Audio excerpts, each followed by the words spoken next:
है। आपको मालूम, जब बाइबल कहती है कि जब तुम कलीसिया में आओ, तो बाइबल कहती है औरतों के लिए कि तुम्हारे बाल तुम्हारी ओढ़नी के लिए हैं।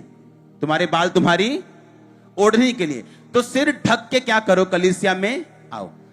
आप जानते हैं वो सिर ढकना ये नहीं जो चुन्नियों से सबने ढके, मेरी वाइफ ने भी ढके, ये वो सिर नहीं है। परमेश्वर ने ब्रेस्ट ढकने को बोला है कि तुम्हारे बाल तुम्हारी ओढ़नी के लिए, यानी बाल लंबे रखो जिससे तुम्हारी ब्रेस्ट नजर ना आए।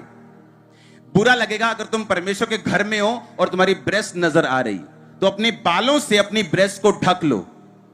ओके, ये वचन मुझे मालूम है, मेरी वाइफ को मालूम है। चुन्नी लेना सिर पर जरूरी नहीं, लेकिन मेरी वाइफ फिर भी चुन्नी लेती है और मैं बोलता हूं हाँ, चुन्नी सिर पे लेके जाना है, क्योंकि लोगों को ऐसा लगता है कि यही सही है, तो हम तैयार हैं। तो मैं अपना फेथ आप पर थोपूंगा नहीं। आप मेरी बात समझ रहे कि नहीं? तो मैं अपना विश्वास थोपूंगा नहीं, क्योंकि जिस जगह मैं सेवा करता हूं मुझे उस हिसाब से चलना है ताकि मैं अधिक से अधिक लोगों को परमेश्वर में लेके आऊं और परमेश्वर की महिमा हो। और जब महिमा होगी, जब ग्लोरी होगी, वो वापिस आएगी आपकी लाइफ में घूम कर, यीशु मसीह के नाम में घूम कर आएगी, बिजनेस में घूम के आएगी, लाइफ में घूम के आएगी, सेहत में घूम के आएगी, यीशु मसीह के नाम में। आमीन हो जा, हालेलुया। आप मेरी बात समझ रहे कि नहीं? आप पर एक जिम्मेवारी है क्राइस्ट की महिमा करने की।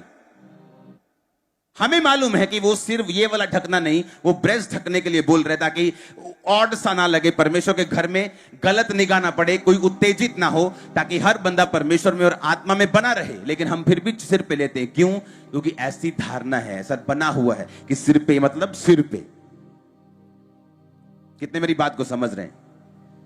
अगर 10 घर आपके पास रहते हैं और आप क्रिश्चियन हैं, अगर आपके छोटे कपड़े पहनने से उनको ठोकर लगती है, बंद कर दो पहनने। आपको यह दिखाना है कि आप बेस्ट हैं, आप बेटर हैं।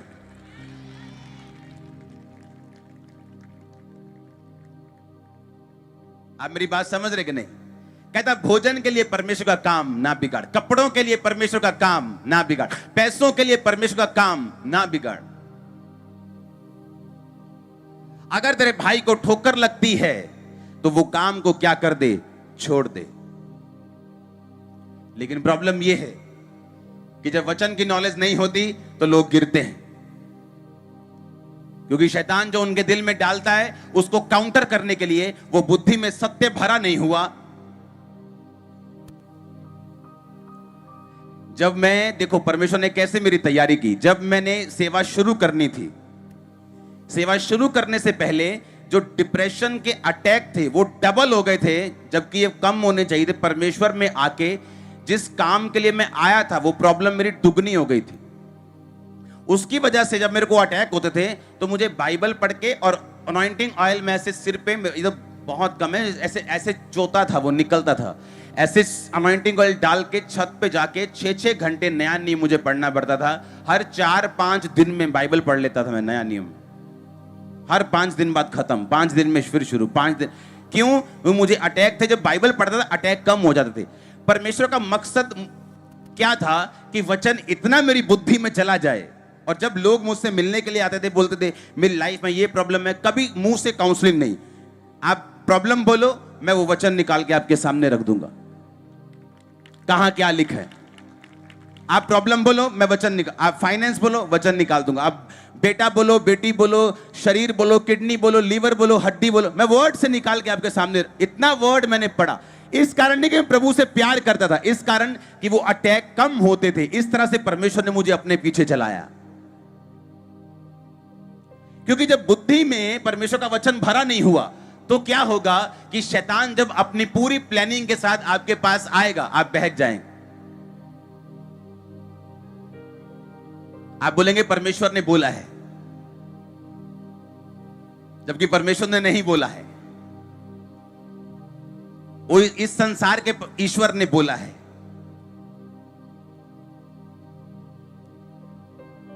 आप मेरी बात समझ रहे कि नहीं?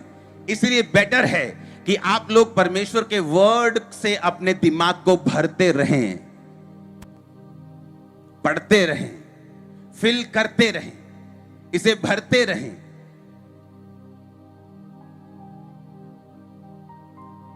हालेलुया।